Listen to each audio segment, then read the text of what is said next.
Thank you. Can I just pick up on, in terms of the ownership point that's been made, one thing that has been made clear to us, I think, particularly by the architectural profession, is it's our influence over the public realm that can act as a catalyst to deliver development to those units, which you're saying could be all different sizes. And I think that's one area that I think we should be pushing further in our planning policies.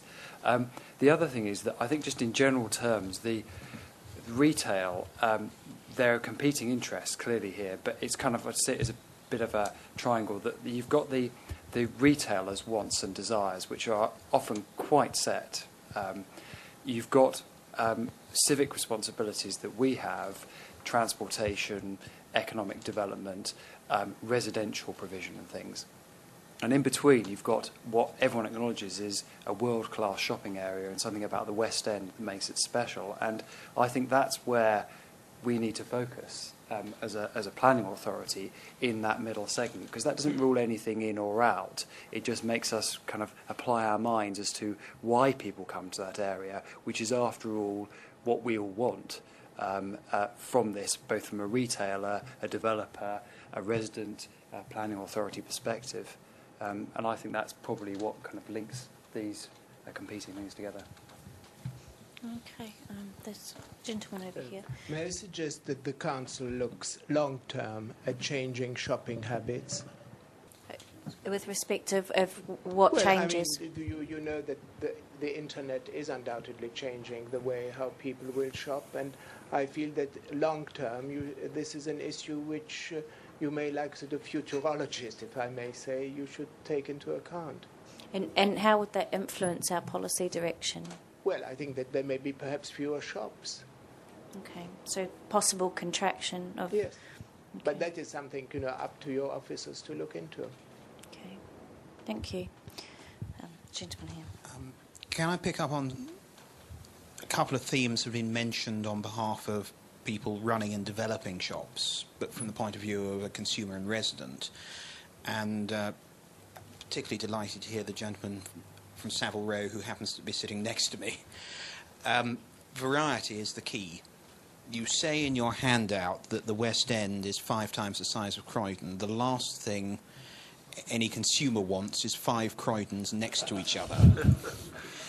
And if effective protection can be given to the already recognised specialist areas like Savile Row, that is, from a point of view as a consumer, just as important as the holy grail of tidying up the eastern end of Oxford Street, which I appreciate a lot of those present are very interested in.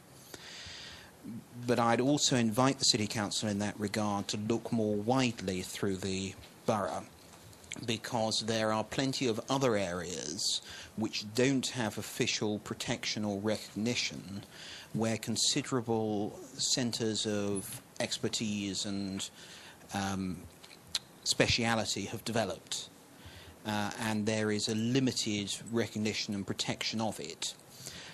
For example, Pimlico Road has, by national standards, a very high quality of antique shop on offer. At the moment, as far as I'm aware, there's no direct threat to those mostly small shops continuing to trade in the same way. But it would only take a relatively small shift in economic patterns or in landlords' intentions for that entire special area to be completely destroyed. And if there's a policy in place, that can't happen. But if the policy framework is trying to catch up when the damage is already in the process of being done, it's very ineffective. And there are many other examples that one could give, and they're not always places where there is a single landlord who can operate the area as an estate, like in Marylebone High Street. Some of the most vulnerable specialist areas are where there are multiple landlords, where each landlord is simply trying to run its own limited number of premises from a commercial viewpoint and without an eye to the future of the area as a whole. And to what degree do you think the council should become involved? I mean, we've already referred to Savile Row and St James's, but in terms of these other areas and controlling areas where the clusters have emerged, to what extent do you think the council should be exercising control over those areas? perhaps links into what's going to be question 5 and the protection of small and independent shops. The West End, from a consumer's viewpoint, I don't think can operate just as a collection of big brand stores. It needs small independents, even though those are the ones that are most easily squeezed out.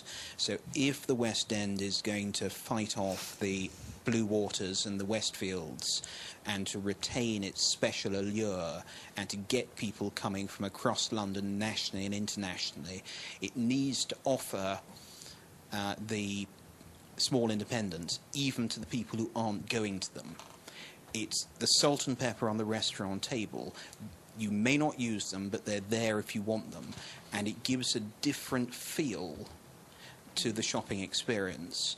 And so I would encourage as much protection as can reasonably be given to these specialist areas, because they tend to be slightly off the beaten track, but they can give tremendous support to the area as a whole. Okay, thank you. So through planning policy, we can't really protect the user. We can only really protect the use. And of course, what we can do is ensure that there is an abundance of a range in size of retail units, but we struggle really to protect individual sort of groups of users, sort of a row of antique shops. Easy or indeed necessarily possible. I think the first step would be to look into what is out there and what may need protection before deciding what is achievable. Just to follow up on Mike's point, we do actually protect Pimlico Road, as an example, is a local shopping centre. So in that respect, our policy would allow us to protect A1 uses from changing to cafe uses, for example. So although we can protect the A1, as Mike was saying, we can't protect the antique trader or whoever's actually in that location. Because unfortunately we don't own the property, so we don't have any control over the lease of the property.